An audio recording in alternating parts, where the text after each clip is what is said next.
Hallihallo, hier ist Britta und ich möchte heute die Rudereinsteiger oder Anfänger mitnehmen ins Rudertraining. Ganz kurz wieder zu meiner Person. Ich bin ehemalige Leistungssportlerin im Rudern, habe olympische Medaillen, Weltmeisterschafts- und Europameisterschaftstitel errungen und jetzt starten wir ins Rudertraining. Fangen wir vielleicht an mit dem Verletzungsrisiko beim Rudern. Also hier beim Trockenrudern ist als erstes bei diesem Gerät, wir müssen es runterklappen. Dazu gibt es hier zack, zack, zack, 2 Hebel, die man betätigen muss. Man klappt es runter und das ist schon das höchste Verletzungsrisiko. Man muss sich nämlich jetzt hier auf den Rollsitz platzieren und danach kann man sich kaum noch verletzen. Was heißt kaum? Eigentlich geht es nicht mehr. Wenn ihr danach Rücken, Bauch entspannt, anspannt, immer im fließenden Wechsel, kann nichts mehr groß passieren. Bevor wir jetzt also starten können, müssen wir natürlich erstmal den Bildschirm zu uns hindrehen. So, jetzt, was sind die Vorteile vom Rudern? Rudern ist eine Ganzkörpersportart. Ihr habt Arme, Beine, Bauch, Rücken, alles integriert, Gesäß ist mit drin. Das heißt, es ist wirklich für den ganzen Körper ein Training, was euch im Alltag hilft. Das Rudertraining ist außerdem extrem gelenkschonend, weil wenn ihr in der Ruderbewegung drin seid, könnt ihr selber den Krafteinsatz dosieren. Das Körpergewicht ist auf den Sitz verteilt und die Gelenksbewegungen sind ganz natürlich. Beugen der Knie, Beugen der Arme.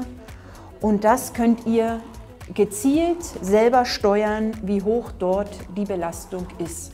Anders als wenn ihr jetzt Fußball spielt, Tennis spielt, Handball spielt. Es gibt immer Abstoppbewegungen, ruckartige Bewegungen.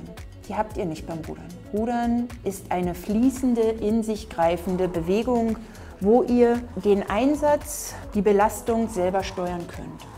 Nicht nur die Belastung für die Gelenke, sondern auch die Belastung für den ganzen Organismus, also euer Herz-Kreislauf-System. Wie stark ihr das beansprucht, wie doll ihr dort aus der Puste kommt. An dem Gerät kann man steuern, man kann dort einen hohen Krafteinsatz einstellen für Fortgeschrittene oder für Leute, die gerade eben anfangen, um was es ja hier beim Rudern oder bei unserem Video jetzt geht, für die Einsteiger, die gerade mit dem Training beginnen möchten. Individuell also schauen, wie fit seid ihr, welchen Widerstand stellt ihr euch ein und dann kann es losgehen.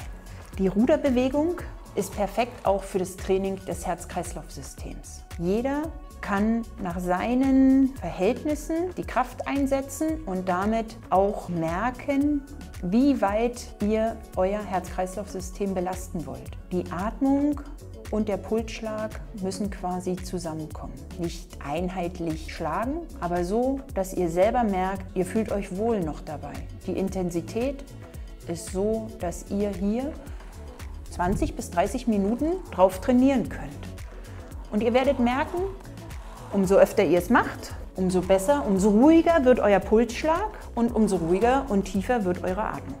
Vielleicht ist für den einen oder anderen ja auch interessant, dass beim Rudertraining ganz viele Kalorien verbrannt werden, weil ihr eben viele Muskelgruppen bewegt, einsetzt, trainiert und dadurch viele Kalorien verbrannt werden. Also probiert es mit 2 bis 3 Trainingseinheiten pro Woche, die aber mindestens 20 bis 30 Minuten gehen. Aber das schafft jeder in seinen Alltag zu integrieren. Nun kommt es auf euren Fitnesszustand an.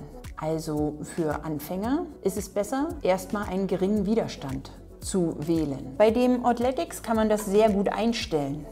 Und zwar gibt es hier einen Regler. Umso höher die Zahl, umso mehr Widerstand hat man beim Training. Na? Umso höher müsst ihr dann Beine und Rücken muss er quasi in der Vorlage halten. Für Einsteiger vielleicht erstmal die geringen Stufen wählen. Umso leichter könnt ihr die Belastung für euren Körper, das Herz-Kreislauf-System quasi darauf einstellen. Am wichtigsten ist die Rudertechnik zuerst zu erlernen, bevor man dann mit zunehmender Fitness hier die Stufen hochsetzen kann. Nun habe ich euch ganz viele Vorteile von dem Rudertraining erzählt. Ganzkörpertraining, Intensität ist wählbar, geringe Verletzungsgefahr herrscht. Aber was auch ganz super ist, Ihr könnt es immer einsetzen, egal welches Wetter draußen ist, egal ob Sommer oder Winter. Hohe Effizienz, weil jeder kann es auch zu der Tageszeit oder zu dem Punkt in seinem Alltag einbinden, wenn es für ihn am besten passt. Also überwindet den inneren Schweinehund, setzt euch 2 bis 3 Mal die Woche für 20, 30 Minuten nach oben hin, ihr wisst es, ist keine Grenze gesetzt, immer auch gerne mehr, wie ihr euch fühlt. Es hilft euch, euren Körper, euren Alltag besser zu bewältigen, ohne Schmerzen. Bis bald, ich freue mich auf euer Feedback, eure Britta.